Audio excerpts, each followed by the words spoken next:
सोमवार है, शंकर जी का वार है, शंकर जी के चरणों में मेरा नमस्कार है। माला जपो राम की, मदन गोपाल की, ये माला जो नहीं जपी तो ये काया किस काम की। माला जपो राम की, मदन गोपाल की, ये माला जो नहीं जपी तो ये काया किस काम की।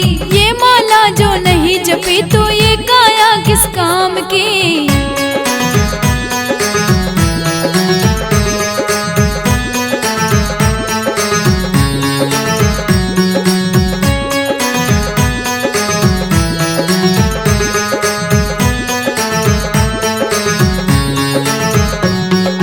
आज मंगलवार है, महावीर का वार है, सच्चे मन से जो कोई पूजे उसका बेड़ा पार है। आज मंगलवार है, महावीर का वार है, सच्चे मन से जो कोई पूजे उसका बेड़ा पार है। माला जपो राम की, मदन गोपाल की, ये माला जो नहीं जपी तो ये काया किस काम की। माला जपो राम की, मदन गोपाल की, ये माला जो नहीं जपी तो ये काया किस काम की। ये माला जो नहीं जपी तो ये काया किस काम की।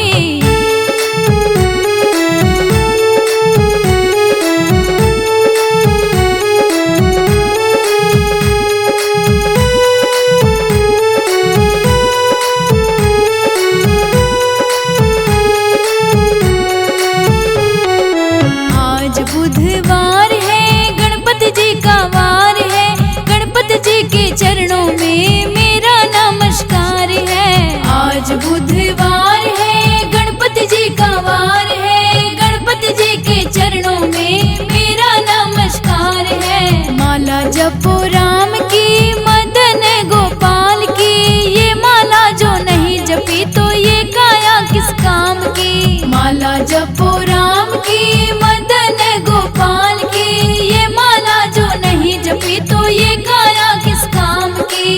ये माला जो नहीं जपी तो ये काया किस काम की।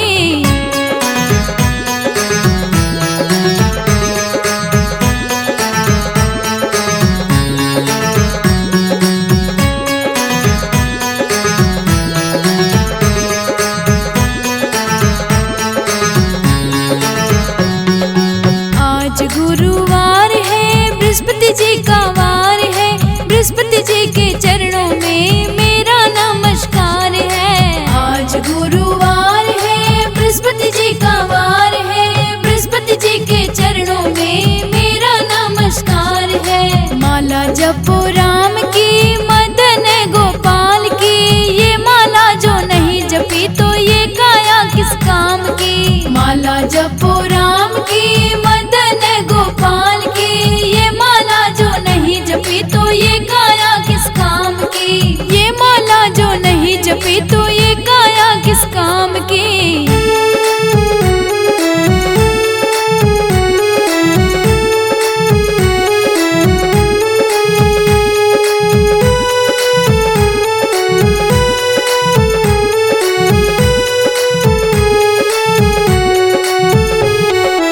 आज शुक्रवार है, माँ लक्ष्मी का वार है, माँ लक्ष्मी के चरणों में मेरा नमस्कार है। आज शुक्रवार है, माँ लक्ष्मी का वार है, माँ लक्ष्मी के चरणों में मेरा नमस्कार है। माला जपो राम की, मदन गोपाल की, ये माला जो नहीं जपी तो ये काया किस काम की। माला जपो राम की, मदन गोपाल की, ये माला जो नहीं जपी तो ये काया किस काम की। ये माला जो नहीं जपी तो ये काया किस काम की।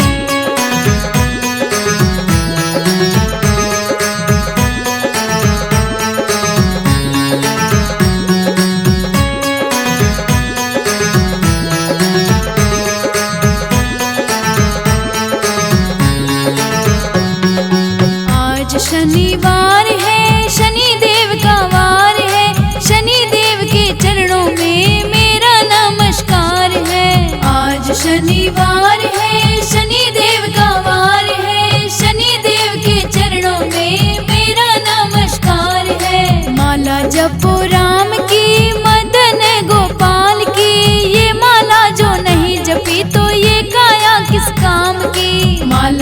जपो राम की मदन गोपाल की, ये माला जो नहीं जपी तो ये काया किस काम की, ये माला जो नहीं जपी तो ये काया किस काम की।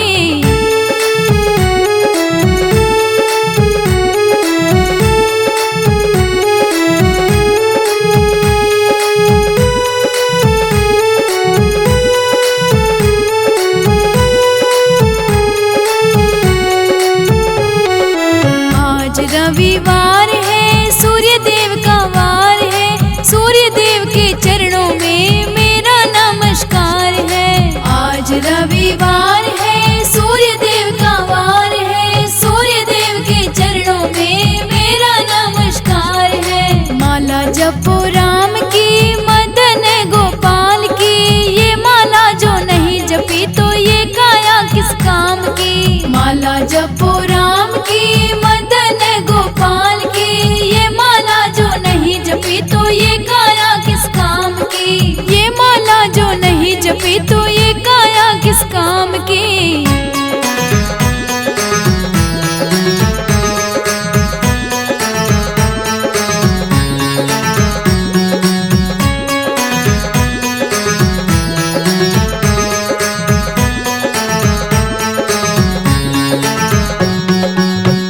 सातों वार है पूरा परिवार है, पूरे परिवार को मेरा नमस्कार है। आज सातों वार है पूरा परिवार है, पूरे परिवार को मेरा नमस्कार है। माला जपो राम की मदन गोपाल की, ये माला जो नहीं जपी तो ये काया किस काम की। माला जपो राम की मदन गोपाल की, ये माला जो नहीं जपी तो ये काया किस काम की, ये माला जो नहीं जपी तो ये काया किस काम की।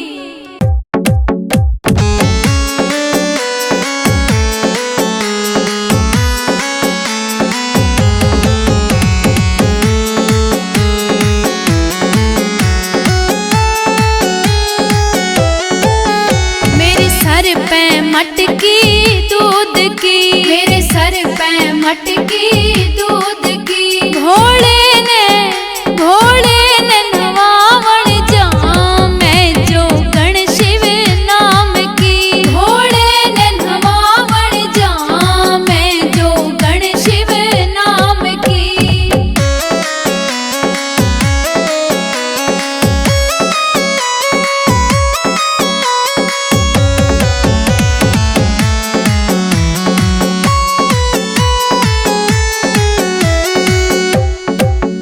मेरे शिव के शीश पे चंदा है, मेरे शिव के शीश पे चंदा है। और जटा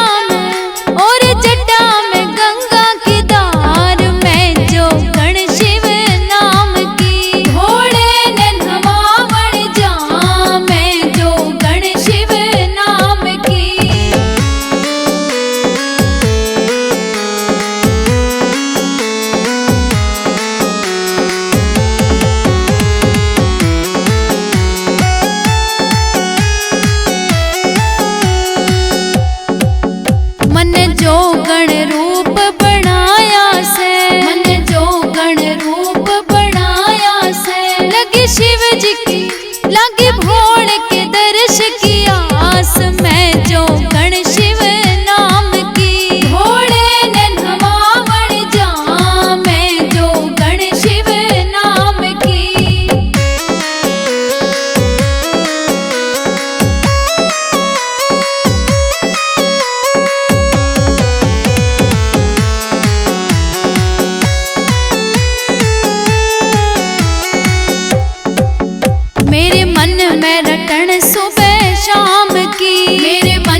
दिया रे भोलेनाथ के गम सारे भूल गए।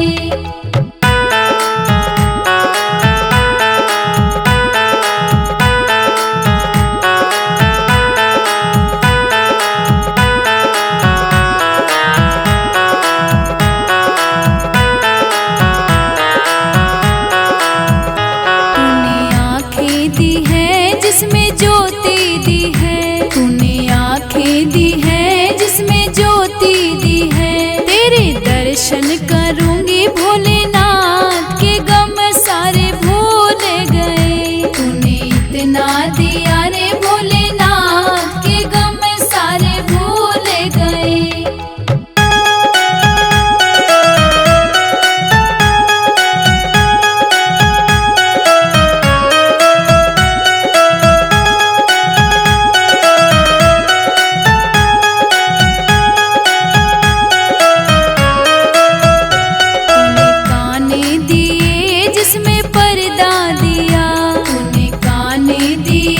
जिसमें पर्दा दिया, तेरी कथा सुनूंगी भोलेनाथ के गम सारे भूल गए। तूने इतना दिया रे भोलेनाथ के गम सारे भूल गए।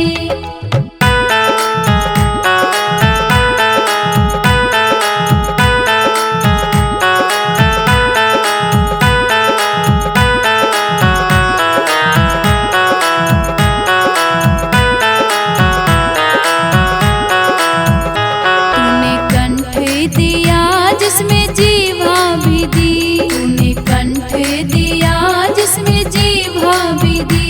तेरे भजन करूंगी भोलेनाथ के गम सारे भूल गए। तूने इतना दिया रे भोलेनाथ के गम सारे भूल गए।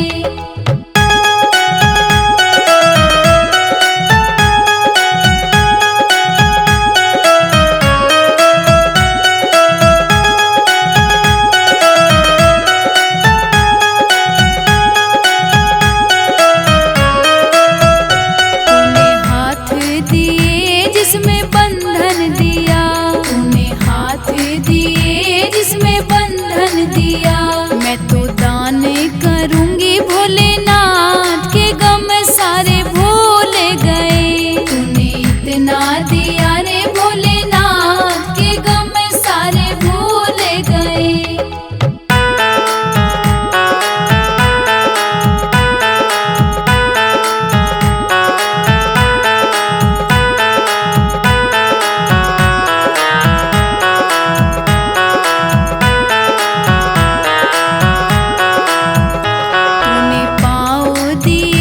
जिसमें बंधन दिया, तूने पाँव दिए जिसमें बंधन दिया।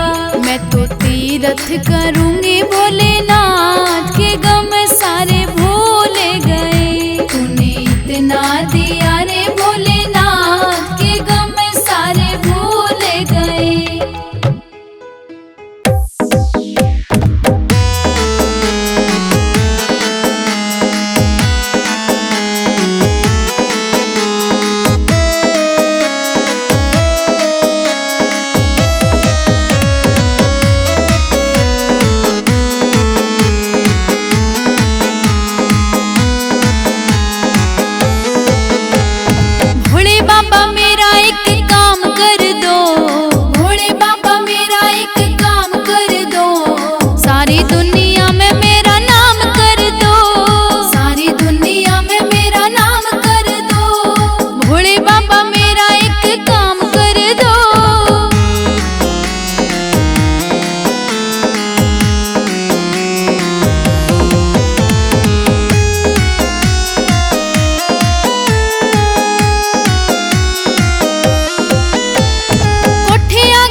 सपनों में शंकर जी आने लगे, मेरे सपनों में शंकर जी आने लगे। वो तो रह रह के जलवे दिखाने लगे, वो तो रह रह के जलवे दिखाने लगे। मेरे सपनों में शंकर जी आने लगे।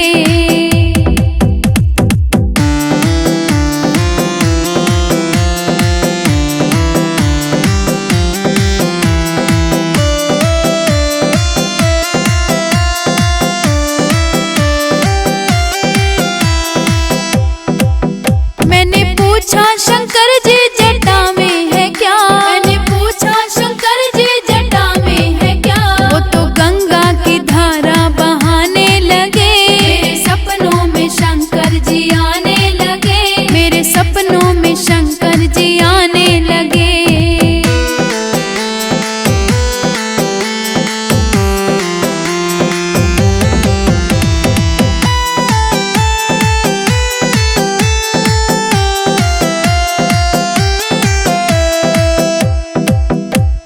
पूछा शंकर जी माथे पे है क्या, मैंने पूछा शंकर जी माथे पे है क्या। वो तो चंदा की किरणें चमकाने लगे, मेरे सपनों में शंकर जी आने लगे। मेरे सपनों में शंकर जी आने लगे।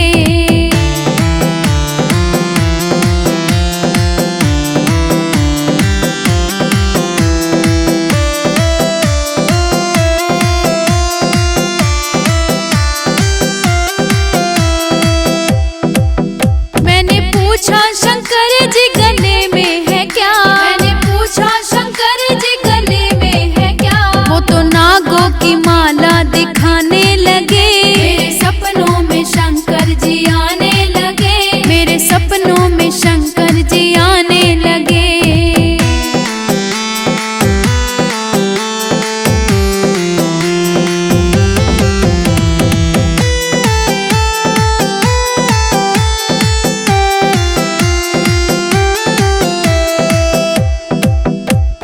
पूछा शंकर जी अंगों में है क्या, मैंने पूछा शंकर जी अंगों में है क्या। वो तो बागंबर छाला